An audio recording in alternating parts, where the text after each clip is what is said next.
Grapevine is considered an ideal material for many artists that use charcoal.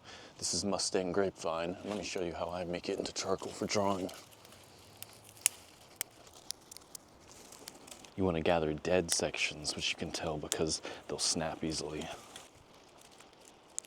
So I like to have a variety of sizes, but the lengths are generally determined by the internode length, because I like to break the sections where it's branching off away, leaving you just a single straight section. And any species of grapevine that is in the genus Vitis will work. They're found throughout all of North America. This one in particular is Vitis mustangensis. However, if you're gathering in the wintertime when the leaves are down, try to avoid getting poison ivy, because you definitely don't want to burn poison ivy. One way to distinguish them is by the bark.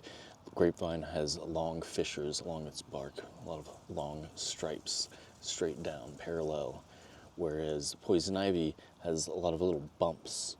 See, those are called lenticels. And it's easier to see the bumps on the larger stems, which you can trace back to make sure you're not grabbing the wrong thing. Often they're intermixed.